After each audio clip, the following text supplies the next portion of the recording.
Alrighty guys, welcome back to Phil Spirit.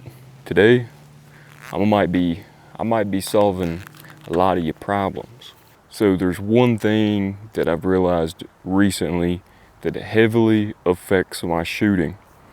And now this might sound really simple, but bear with me.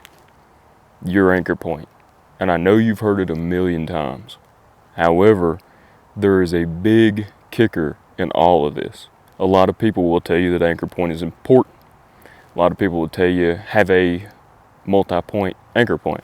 So some people might, touch 3 different parts of their face or 2 different parts of their face. That way they could be aligned every time.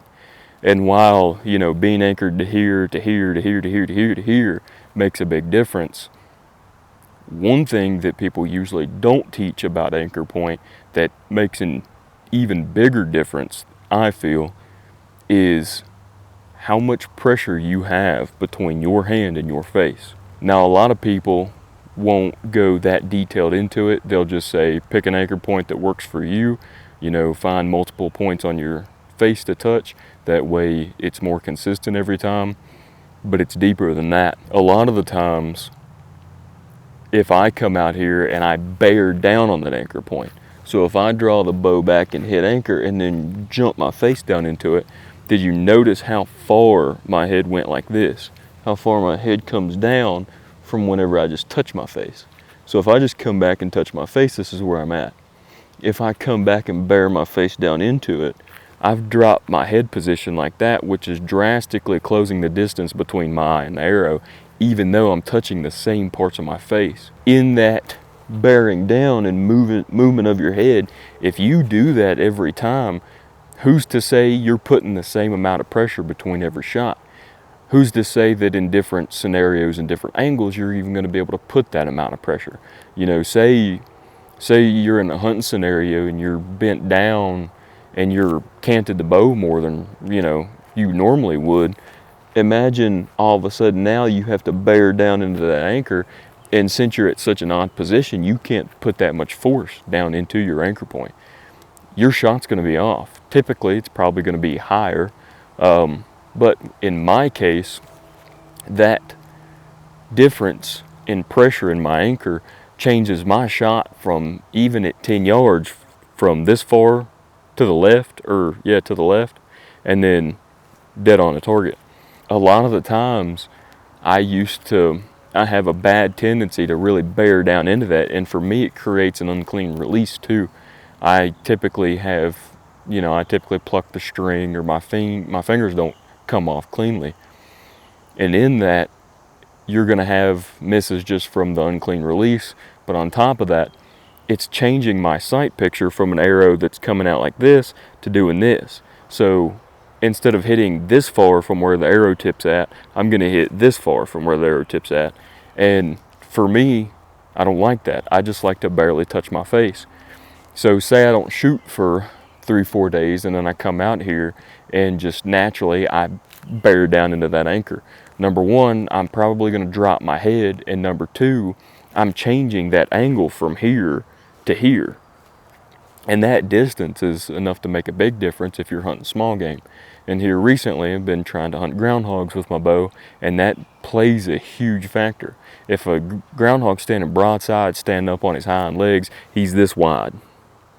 If a coon, say you're hunting coons or you're getting ready to shoot a rabbit or a squirrel, even with a squirrel stands up, they're this wide. Rabbit stands up, he's probably a little bit wider, and then a groundhog's anywhere from here to about here.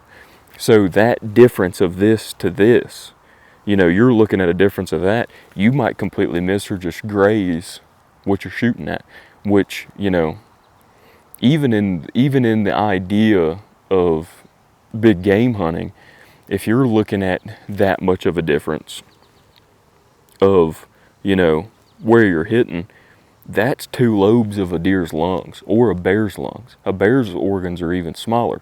They're just farther back. A deer's probably your best bet of being able to get away with that kind of a miss. But with a bear, specifically, a bear has less guts in it than a deer does. They just do. Their lungs and heart, the heart's about the same size, but typically even inflated lungs aren't the size of a deer's lung. even though the animal's bigger. Same thing with a hog. A hog can be 150 pounds, but their heart and lungs are a lot smaller than a deer's. So you have to take into account that might be, if you're having left to right misses, especially for an instinctive shooter. I mean, even an aimer will, typically have that type of miss doing that, but it's easier to tell that you're doing it because you're looking down the arrow.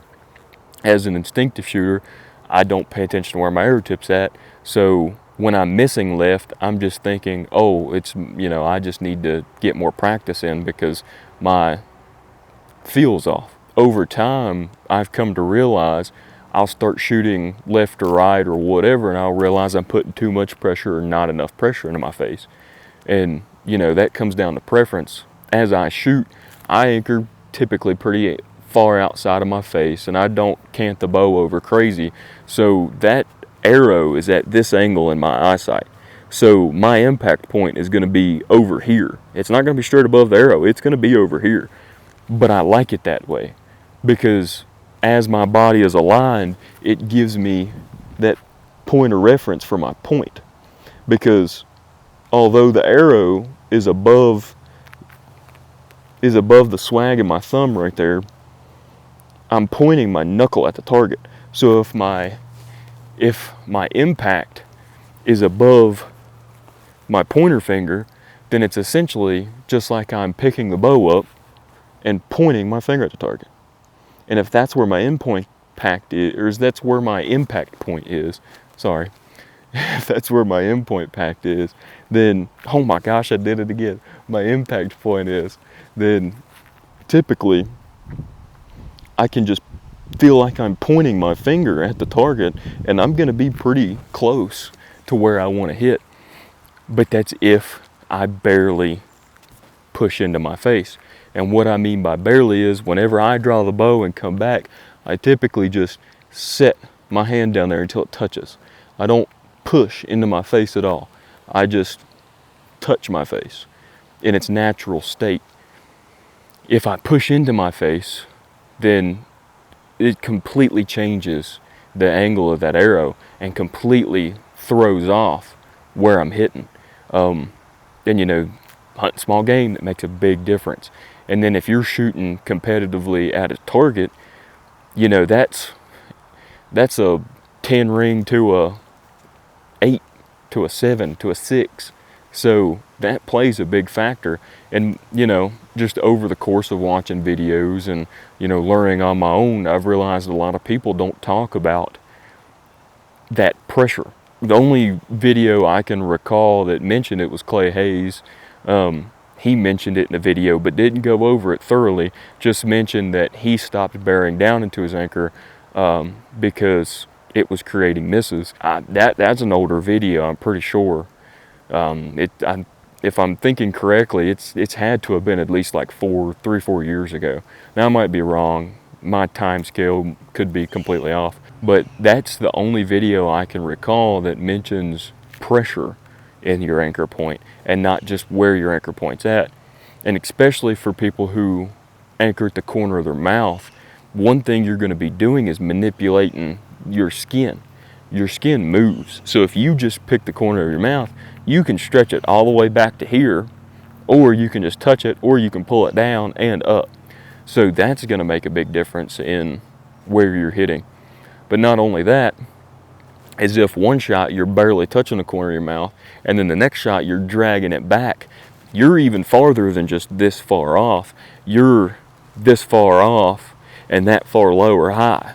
Having that pressure to a consistent point is a very big topic that I don't think many people address. So I'm actually going to shoot a couple shots here and show you what I'm talking about. I mean, it's a drastic difference. You wouldn't think it's as much of a difference as it is, but if you don't believe me, go out and shoot and, just barely touch your face one time, or you don't even have to shoot. Just take the bow and draw it and barely touch your anchor point and then bear down into your anchor point and watch your perception change.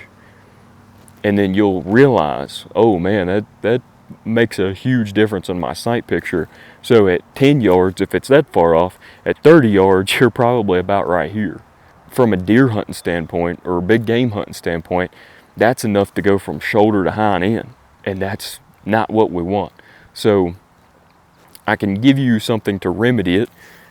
Would be either A, you just touch your face, or B, you do what's more comfortable with you. So with what I do, a lot of the times over the years, I've developed this little bounce, and I do it with a firearm. Like I've noticed in my GoPro angle facing at me when I'm turkey hunting, my finger bounces on the trigger. Even GoPro angles deer hunting, my finger bounces on the trigger. And then once I'm ready to pull the trigger, it's a one motion. And for some reason, that stop can screw me up big time, just resting my finger up there. And I don't really notice that I do it. It's just kind of a natural instinct, I guess, and just something that I've developed over the years. It helps my shooting, so I'm not going to complain. If I can find it, I'll put in a clip of me shooting a deer at 30 yards with my recurve, and you can see whenever I pull that bow back, I'm like doing this with my hand. And for whatever reason, that helps me get a cleaner release, and it helps me adjust the pressure to what I need to. So I'm gonna take a couple shots here, and I'm gonna show you what I'm talking about. So this is a very short distance here. Again, you'll see how much of a difference it makes at 7 yards than 20 yards. Also, this is back farther, the sun's out, and it's blistering hot right now, so I'm trying to avoid going back there, but right here it's shady. But anyway, so if I hold the bow up like I'm gonna shoot it, that's what I want the pitch of my arrow to look like. That's what feels natural to me, as I'm holding the bow up right here. This is what's feeling natural to me. So I want to replicate that once I hit anchor. Now if I draw back and bear down into my shaft, I tried to aim there, but I almost put the tip of the arrow straight under the dot. Well, at the bottom of the target, but under the dot. And as you can see, I'm that far to the left. I'm also kind of low. This time, I'm gonna barely touch my face. I'm not gonna bear down into my anchor, and I'm gonna put the arrow tip in the same spot, and more than likely, I'm getting ready to miss this target.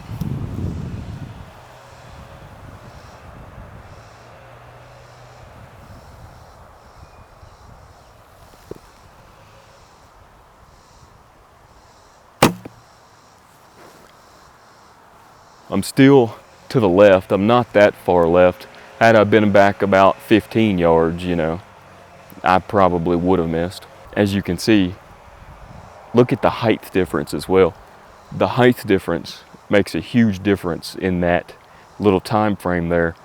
And that just slight bit of pressure, the arrow tip's in practically the same spot. However, the distance left isn't too much at this distance, but at,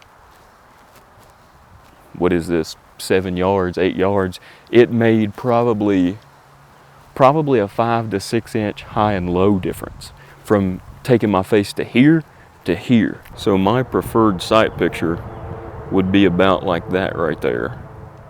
However, if I bear down into the shaft, my sight picture turns into something about like that. So I know this one's a little bit quicker than what I normally do, but it's a very important topic, and I think you should go try it next time you're shooting and you're shooting bad. Think about how much pressure you're putting into it, and if you're really bearing down into it and you have some inconsistencies, just try to come up with a consistent pressure in that anchor point and see if that helps you out any. That being said, thank you, Lord, for a beautiful day. Might be really hot, but it still is a beautiful day out. There's a nice breeze going, and yeah, thank you guys for watching. I'll catch you in the next one.